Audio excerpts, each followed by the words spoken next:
माणूस कितीही मोठा झाला, जगातल्या कोणत्याही कोपऱ्यात गेला तरी एक जागा अशी असते जी त्याला कायम आपल्याकडे ओढून घेते. ते म्हणजे आपलं गाव आणि त्या गावाचं रक्षण करणारी आपली गावदेवी आई.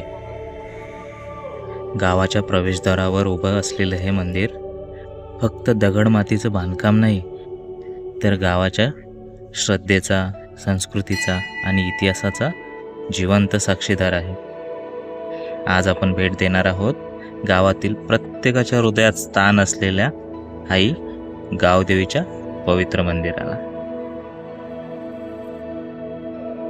मित्रांनो, महाराष्ट्रातील अनेक गावांमध्ये गावदेवीला ग्रामदेवत म्हणून मान दिला जातो.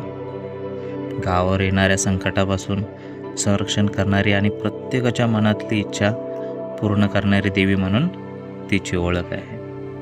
असं मानलं जातं की गावदेवीची कृपा ज्या गावावर असते ना, त्या गावात सुख, शांती आणि समृद्धी कायम राहते.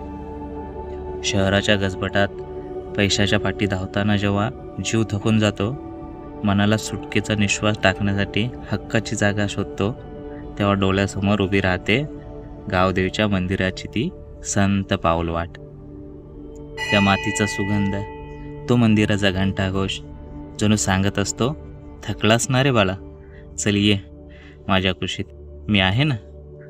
आमची गावदेवी ही फक्त एक मूर्ती नाही, आमच्या संपूर्ण गावाचा जीव आहे. ती सुखाचे क्षण असो की दुःखाचे डोंगर, गावातलं पहिलं लग्न की शेतात आलेलं पहिलं पीक, सगळं काही आधी तिच्या चरणी अर्पण होतं. घराबाहेर पडताना आई सांभाळून घे ग असं म्हणून निघालेला माणूस जगात कुठेही हरत नाही, कारण पाठीवर तिचा अदृश्य आशीर्वाद असतो. वर्षातून एकदा जेव्हा गावदेवीची जत्रा येते ना, तेव्हा मुंबई पुण्यात राहणारा, नोकरी धंद्यात अडकलेला चाकरमणीसुद्धा सगळं सोडून गावाकडे धाव घेतो. त्या दिवशी आईच्या दर्शनाला उभा राहिलेला प्रत्येक माणूस आपले सगळे हुद्दे, सगळी श्रीमंती विसरून फक्त तिचा लेक बनून उभा असतो.